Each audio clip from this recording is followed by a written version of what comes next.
peeglike, peeglike seina peal, kes on kaunim kogu maal? Sina oled kaunis küll, kuid lumivalgeke on veel 1000 korda kaunim. Ent ära muretse, kui kuhendada natukene siit ja natukene sealt, võiks ka sinust ükskord asja saada. Tere õhtust, armas vaataja! Mina olen Eeva Esse. Täna õhtul räägime ilulõikustest ja küsime, kas sirgema nina või suuremate rindade nimel noa alla minek ongi muutunud normaalseks osaks meie elust. Inimese soovis püüelda ideaali poole ei ole iseenesest mitte midagi uut.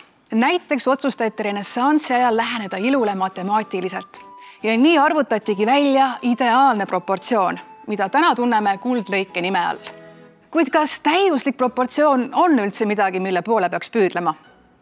Näiteks, kuidas teile meeldiks täielikus sümmeetrias maailma kõige seksikam mees? Ideaalses proportsioonis raudmees Robert Downey Jr. nägu tekitab igal juhul tahtmist kõrvale vaadata ja hõbekiri Adele sobiks oma sümmeetrias näoga pigem kuhugi mootorsoega õudusfilmi. Seega võib-olla ongi just ebaproportsionaalsus hoopis see, mis teeb meid ilusaks. Kehast ja näost on siiski saanud asendamatud tööriistad suunamudijatele ning nagu masinad ikka, vajavad needki aeg-ajalt remonti. Eks ikka selleks, et leib ja kuulsus lauale tuleksid. Pantalone, kas te tahate saada kuulsaks meheks veel palju kuulsamaks, kui te praegu olete? Veel kuulsamaks? Veel kuulsamaks, Pantalone! See on võimatu, ma olen niigi kuulus.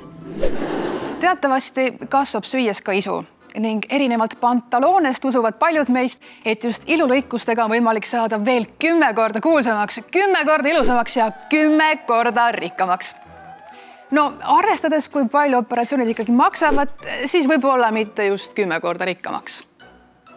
Kosmeetilised operatsioonid ei ole enam vaid väheste valitute privileeg.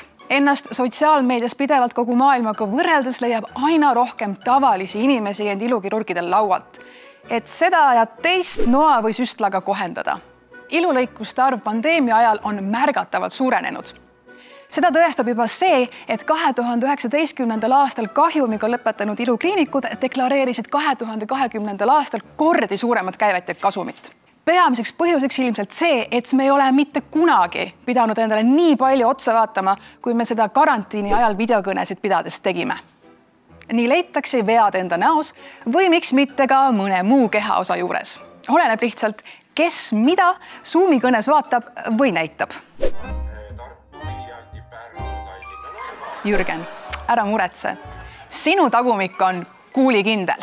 Nõnda saigi videokõnede tõttu suurenenud nõudlus ilulõikuste järgi endale hellitavalt nimeks Zoom Boom. Kui te arvate, et see puudutab vaid naisi, siis te eksite. Kui Jürgenil on vaja kohendada vaid rattapükse, siis aina rohkem mehi leiavad, et neilgi oleks tarvis pisut silmaümbrust siluda või rasvaimuga kuhu ümber kogunenud päästerõngast koomale tõmmata. Nii võibki oma elu elada nagu raamatus Dorian Gray portree. Ainult et selle vahega, et ei vanane ei inimene ega tema portree. Selle võimalikkust tõestab meile ehk kõige paremini Madonna, kes värskelt 63-aastaseks saanuna peab 27-aastast armukest. Mis ikkagi viib inimesed vabatahtlikult noa alla? Kas kosmeetilisi operatsioone peaks tegema siiski vaid äärmisel vajadusel või ongi see uus normaalsus ja heiterid võiksid lihtsalt oma suu kinni hoida?